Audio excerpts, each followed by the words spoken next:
Good morning, students. Welcome to our online channel. In previous lecture, we talked about diversity. Now we will talk about diversity in economic activities. Till now, we have studied culture diversity. Now, our next topic is diversity in economic activity. In the past, it had been the division of labor when the early man discovered that art of agriculture. So, then some were engaged in agriculture, some fought for them and defended them from their enemies. Gradually, some were engaged in the production of certain commodities, while others were engaged in their exchange of commodities, and other begins to do menial jobs for them. Thus, there was a division of labor which enabled the early people to march towards civilization. पहले क्या होता था कि जितने भी लोग थे वो सब एग्रीकल्चर पर डिपेंडेंट थे, वो सब खेती ही करते थे, उसके अलावा तो वो कोई काम था नहीं। तो जब एग्रीकल्चर ही करते थे तो जब दूसरे इन्वेडर्स आते थे, बाहर से लोग उन पर हमला करते थे, उनकी ज़मीन कब्जाने का प्रयास करते थे, तो उसके लिए वो लड़ते थे, उसको डिफेंड करते थे, उसको जो बाहर से एनिमी है उसको पीट पीट कर भगा देते थे। क्यों? क्योंकि इसी ज़मीन से वो लोग चीज़ों को उगाते थे और खाते थे। यहीं से लेबर का डिवीज़न शुरू हुआ और early people to march towards civilization, नया सभ्यता की ओर इधर से ही हम लोग आगे बढ़े। When man began to live in a society, the activities were divided into three categories, such as primary activities, example agriculture, hunting, fishing, herding, etc. Secondary activity, example weaving, dyeing, carpentry, etc. And tertiary activities, example teaching, banking, and engineering, etc. जब human beings जो भी इंसान थे वो society में रहने लगे तो वो अपने आप को तीन पार्ट में उनका डिवाइड किया उन्होंने, और वो तीन कैटेगरी में बट गए। उनका एक्टिविटी जो था वो तीन कैटेगरी में बट गया। प्राइमरी जो कैटेगरी था वो था एग्रीकल्चर, यानी खेती करना, शिकार करना, मछली पालन करना, मुर्गा पालन करना, एट्सेट्रा वगैरह। सेकेंडरी एक्टिविटी क्या था?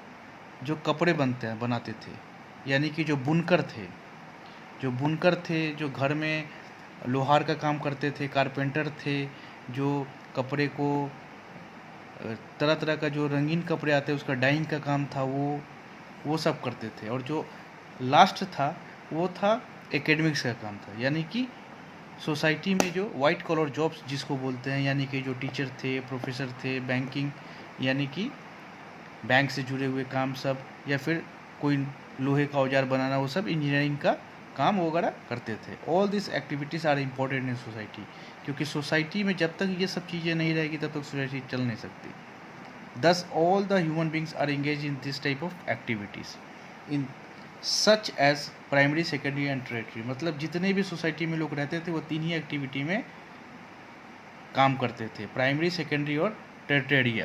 ठीक है, अब हम आए next topic is the diversity in language, caste, religion and way of worship. हमारा जो है बहुत डाइवर्सिफाई कंट्री है। हर 50 किलोमीटर पर हमारे यहाँ बोली बदल जाती है, नया लैंग्वेज आ जाता है। अगर हम अपने आसपास के 70 किलोमीटर में देखें तो चारों तरफ जो है वो चार अलग अलग लैंग्वेज मिलेगा।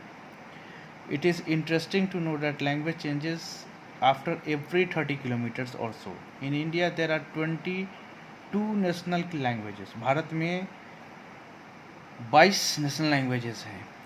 Hindi, Punjabi, Sindhi, Gujarati, Marathi, Bengali, Odia, Assamese, Urdu, Sanskrit, Kashmiri, Tamil, Telugu, Kannada, Malayalam, Nepali, Manipuri, Konkani, Santhali, Maithili, Bodo and Dogri.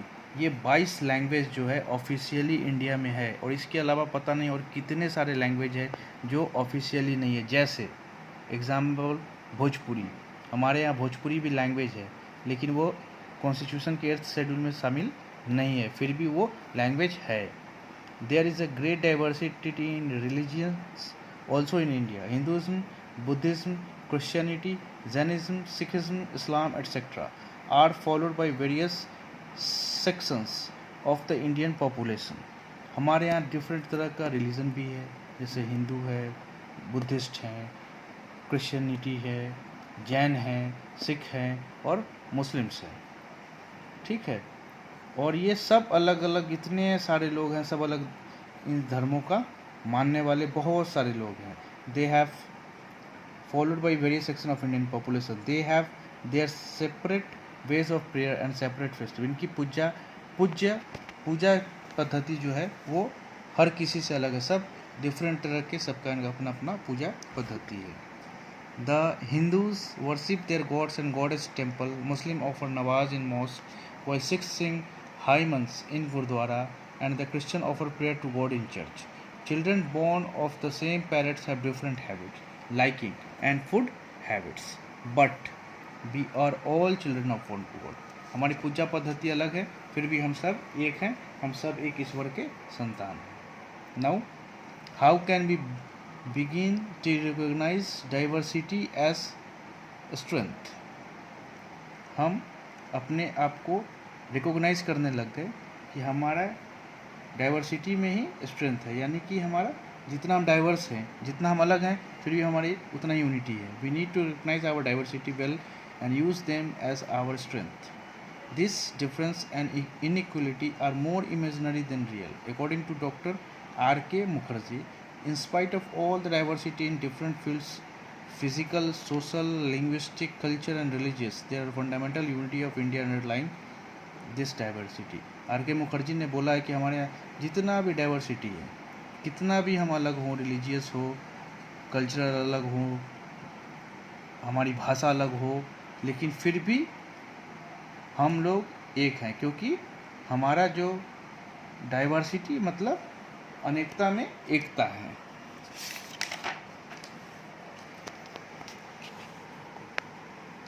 India has remained isolated from other countries by its natural boundaries.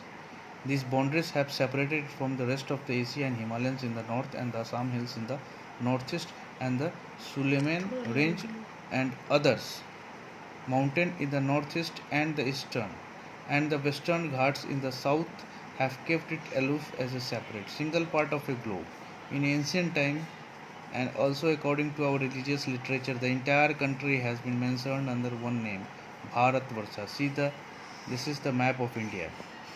इधर समुद्र है, इधर समुद्र है, इधर हिमालय, ग्रेट हिमालय है, यहाँ से लेकर यहाँ तक, ये देखो पूरा ग्रेट हिमालय है, यहाँ से समुद्र है।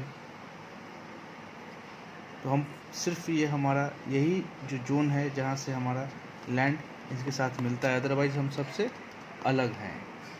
हम जितने भी हैं सबसे अलग हैं। हम सिर्फ इसी लैंड से यहाँ जुड़ाव रखते हैं, या फिर बांग्लादेश से यहाँ पर लैंड से जुड़ाव रखते हैं, अदरवाइज हम बहुत सालों तक जो है वो अलग रहे। In terms of political unity, Indians rulers in golden time always eager to establish their rule over the whole of India. Ashoka could bring almost the entire country under his domination. पहले क्या था, छोटे छोटे राजा थे, यहाँ राजा थे, यहाँ राजा थे, यहाँ राजा थे, हर जगह। राजस्थान में 10, 20, 25 राजा थे, बिहार में मगध राजा हुआ करता था, उड़ीसा में भी थे, हर जगह राजा थे, वेस्ट बंगाल में नवाब हुआ करते थे, तो हर जगह ये था। लेकिन जब अशोक का शासन आया हिंदुस्तान में, तो ऑलमोस्ट जितने भी देश का जितना भी पार्ट है सबको उसने एक छत्र में लेकर आया। The performance of Ashvamedha yajna by strong rulers was an indication of their longing for becoming chakravarti rajas.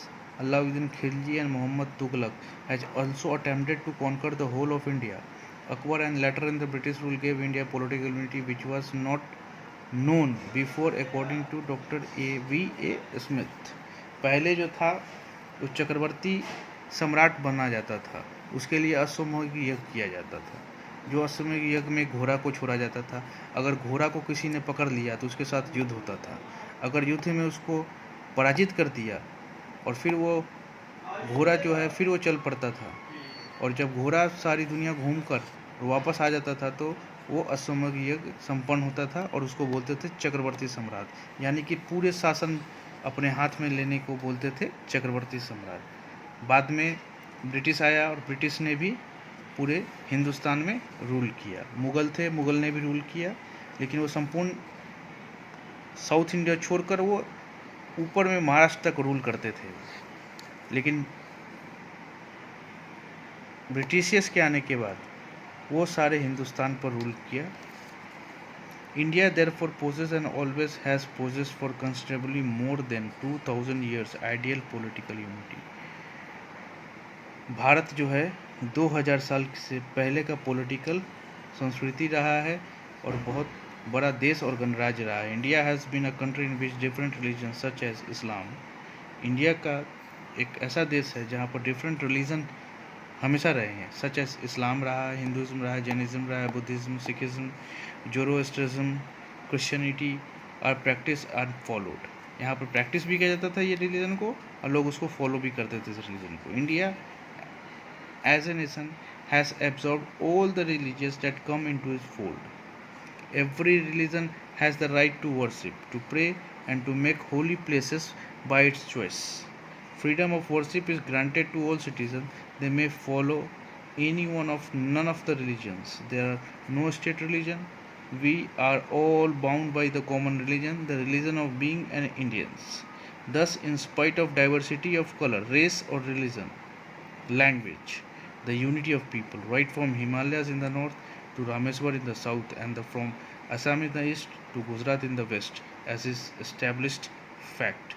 ये जो हमारा डाइवर्सिटी जितना भी है, चाहे वो कन्याकुमारी से लेकर श्रीनगर तक हो या असम से लेकर गुजरात तक हो, हम सब एक हैं और हमारी जितनी भी डाइवर्सिटी है, अनेकता है, उसी में हमारी सभी एकता है। हम सब एक हैं। So students, our chapter is completed in civics. Diversity is completed. Now I will give you the homework and you have to do it and show me tomorrow. Thank you students.